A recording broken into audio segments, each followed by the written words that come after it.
Riziki n'umwe mu bantu barangije idini ya ADPR kuko Riziki yatangiye guhanura cyangwa se yatangiye kuvuga ubutumwa acinjira mu itorero rya ADPR avuye muri Kiliziya Katolika ahantu yari yareguriye umurimo ashaka kugira ngo yinjire mu babikira hari ngo b'abanyamutima cyangwa b'abakisi nibuka uko yabivuze ariko Imana iza kumuhamagara imaje kumuhamagara imuhindura umuhamagaro ajya mu itorero rya ADPR abatizwa mu mwuka wera aba umuvuga butumwa ni umukobwa twakoranye ivuga butumwa cyane mu ndembo zitandukanye mu turere dutandukanye ndetse no ku midugudu twonge nk'ahantu ayoboraga kenshi nakunda kumutumira yari umuntu muri ADPR yari umuntu twavuga ngo yari umuvuga butumwa ukunzwe kuva hasi kugera hejuru yari umuvuga butumwa ukunzwe kandi ntabwo abantu bari bakunze isura ye kuko ntafite uburanga butangaje ntabwo bari bakunze ururimi avuga kuko ntavuga neza ntabwo ari intyoza mu magambo ntabwo abantu Riziki bari bakunze taye ye kuko ntabwo afite za taye uyu munsi ngira ngo ziri kubica bigacika ntabwo abantu bari bakunze ubutunzi kuko ntiyazaga ku rusengero ngo agusigire sheke wenda ngo agusigire na sente ariko nyamara iyo Riziki yabaga yageze nko kwitorero ukagira umugisha agahura n'abakirisita akabigisha ijambo ry'Imana nibura abantu baravugaga bati ubugingo bwacu burahembutse kandi abantu bakavuga bati turafashijwe kandi ukabona ko hashira iminsi ubona ko abantu nyine bari mu murongo ujyanye n'uwo nyine ubundi bagakwiriye kuba itorero ryifuza ko babamo ibyo ndabivuga ku rwego rw'itorero rya ADPR sindi kwivuga ku rwego rw'Imana kuko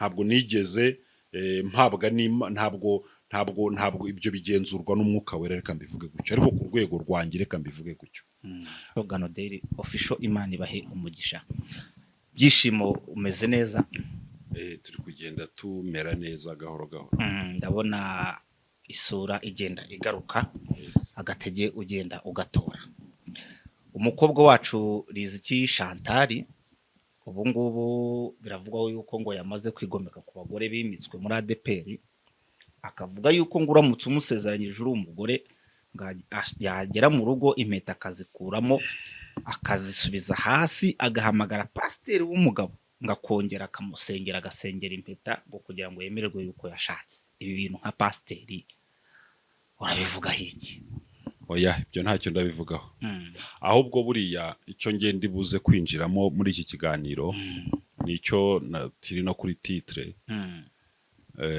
nuko buriya Riziki Chantal ashenye ADPR arayirimbuye ashenye ADPR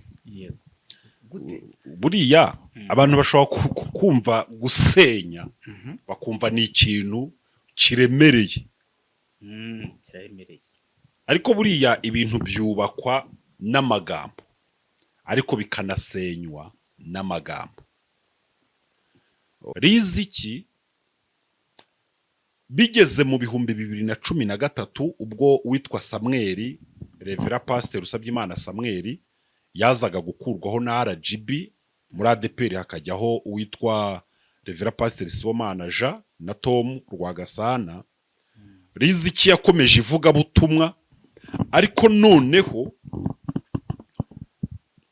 ibintu ntibyaza kumubera byiza kuko ntabwo abantu bashoboye noneho gushobora kuguta cyangwa se gukonsoma inyigisho za Riziki zashushe nk'izihindura umwuka wabaga muri Riziki wahise usa nk'uhinduka cyane noneho atangira kubwiriza ariko inyigisho zigenda zifata ku bantu bari mu nzego z'ubuyobozi bw'itorero bahamagarirwa kuba maso ni ibintu rero ntabwo ndi bubijyemo muri detayi ni ibintu rero bitabereye byiza Riziki niwe yatangiye guhura n'urugamba noneho Riziki rero nawe ntiyagiba umunyabwoba kuko yaravuze ati ngewe aho kugira ngo Imana indangize ati we urandangiza sibyo ati kandi ndabivuga muzampagarike munance mu nsengero zanyu.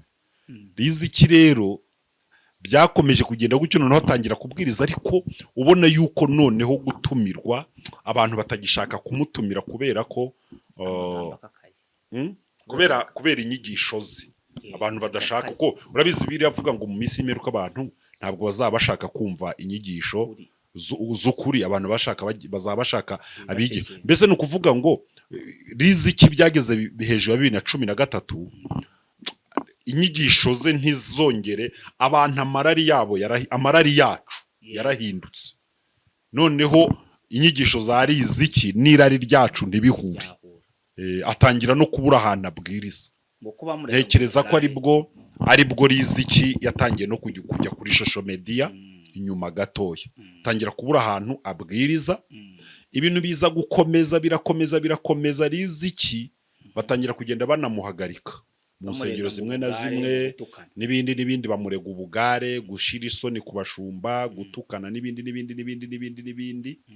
Ibintu byaraje noneho bigeze muri covid bindi. Riziki yahamagariye abantu kudatanga icya 10 muri covid, ababwira yuko nta hantu cyandikwa. Ibintu byababaje ubuyobozi bwa ADEPR, noneho bituma Riziki anahagarikwa, bamuciye mu nsengero. Buno Riziki aciye mu nsengero zose za ADEPR, aramutse agaragaye mu rusengero Riziki, ngira ngo n'umushumba waba ayoboye urwo rusengero byamubana ibibazo.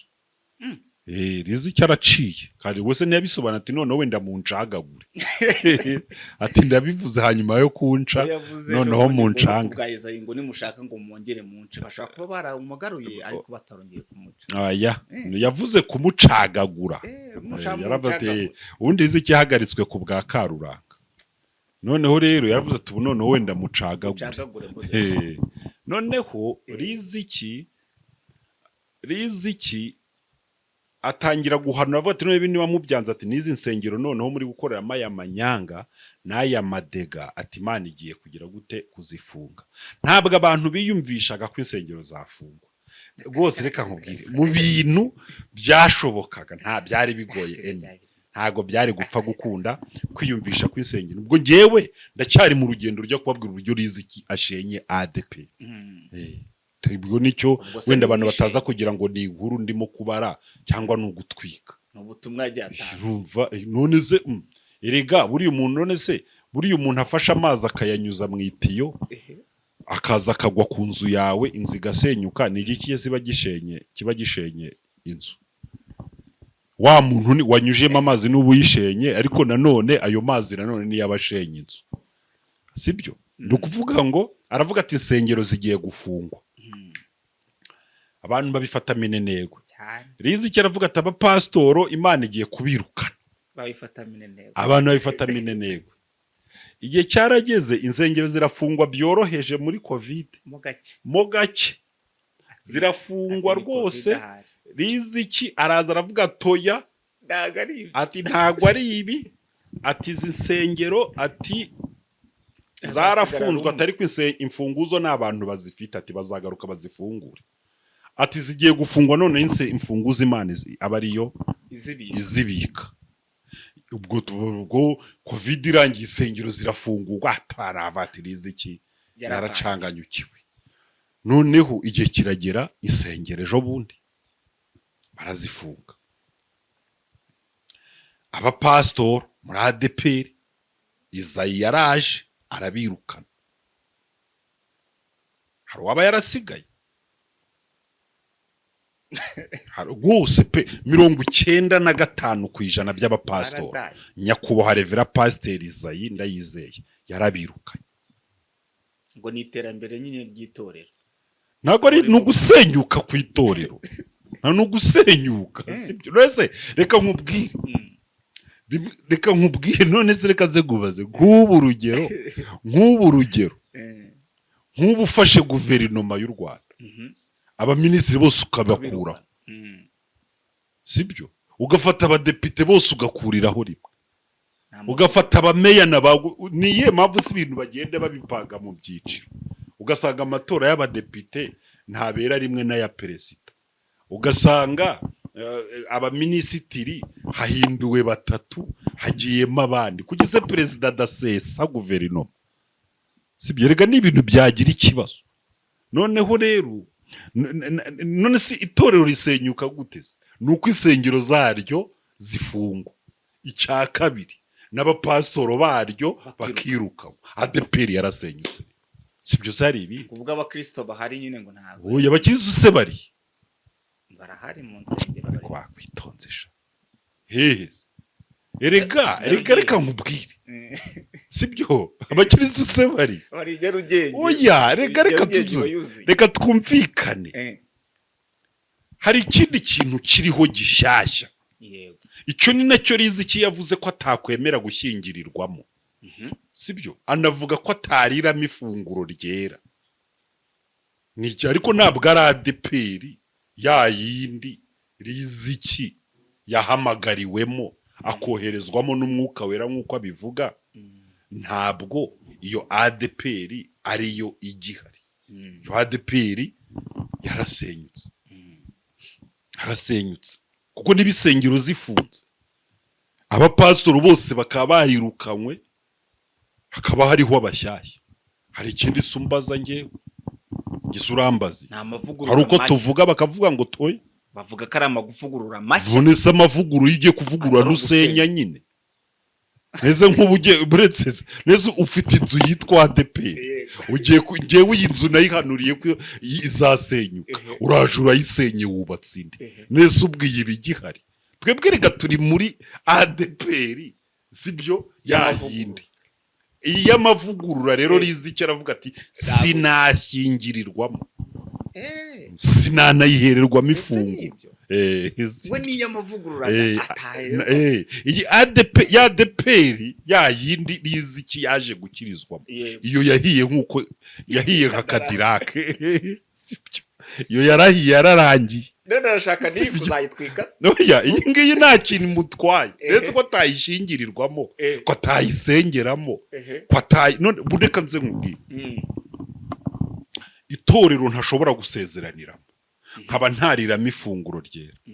Iryo torero sinaribamo. None se Riziki ntiyasezeranira muri ADEPR kuko bamupangira umupasitoro w'umugore. Yagifunguro ryera kuko ashobora gusanga umushumba wa risengeye ari umugore. Riziki ubu ntiyavuga ubutumwa ngo azane umukirisitu muri ADEPR kubatizwa kuko yabona abatijwe n'umugore akongera akamutwara ati ntabwo wabatijwe. Sibyo ntabwo bivuze ko ADEPR iriho uyu munsi ntabwo Riziki yayisengera. Riziki yarayiciye. Riziki yarayiciye. Uranyumva neza. Riziki yarayiciye. Ibi rero birasobanutse.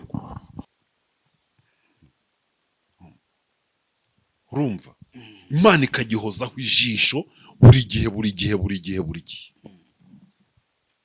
Nta gutyo. Umuntu cyononye uribuka abahungu bakoreyemo ibidakorwa bene Roni barapfa. Nadabu na Abihu. Birakomeza Salomo agiye kubaka inzu y'Imana ayimurikira Imana irayakira. Nukuvuga ngo ibyo bintu Imana ikabihozaho ijisho. Ibintu Imana rero yubatse ibihozaho ijisho. Ikara ko nta wica ibipimo. Ikara ko nta ugira gutya. Impamvu rero mwumvaga hariho ibintu Imana ifuhira. Nuko byabaga ari iby'Imana. Ivuga ati ibintu byanjye bitaba byazama agatotsi bigapfa byagira ibibazo. Noneho rero ibyo itashyizeho rero birabyima. Abantu bamajije kwanga ibintu by'Imana rero kubikora nk'uko Imana ishaka. Imana yavuga ati rero ahubwo mukomeze kubitoba kwisha. Riziki aravuga ati biravuyeho. Ubwo abantu biboneye ahantu hameze neza hatereye bahiterekera inyubako yabo.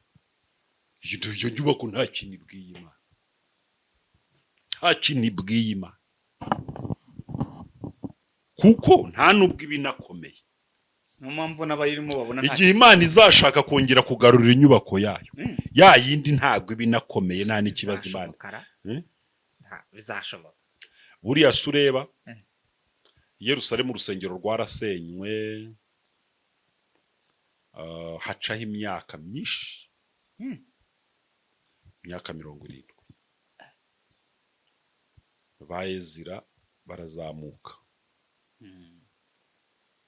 na ba Nehemiya na ba Zerubabeli, urusengero bararwubaka pe, Imana ibaha umugisha, bararwubaka bafashijwe na Kuro 70, bari bafashijwe na Kuro, hanyuma na Kuro nk'ama abaperesi. Igihe kiragera rwa rusengero mu gihe cy'ubutegetsi bw'Abaroma, kwisha umujenerali witwa Titusi mu ngabo z'Abaroma narwo aragenda ararusenya, sibyo? Ubu tuvugana ntabwo kwari rwongera kubakwa sibyo? Ubu tuvugana ntabwo rurongera kubakwa, imyaka 1000 irashize, kandi Imana nujya muri Bibiliya rurimo, Yesu azagaruka ruhari, rurimo muri Bibiliya, ruzongera rwubakwe hariya i Yerusalemu, rurimo muri Bibiliya ko ruzubakwa, harimo ko Yeriko izasenywa ikongera ikubakwa.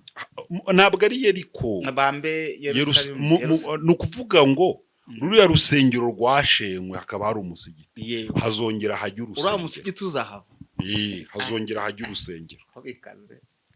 Reka dusoze ikiganiro dushimira abantu badukurikira kuri Byishimo Official, Ganodel Official, bibuke gukora subscribe bakandera like, ibiganiro byacu nakagaruka, kandi mukomeze kudusengera, Imana iduha imbaraga kuko turacyarwaye, kandi musengere ADPR. Nta muntu n'umwe udashobora kubabara, nta nutarira, nta nutagira agahinda. Ugeze ahantu hari restaurant irimo ibiryo byiza, wahasubira ugasanga byabaye ibibazo. So turahora mu bindi biganiro.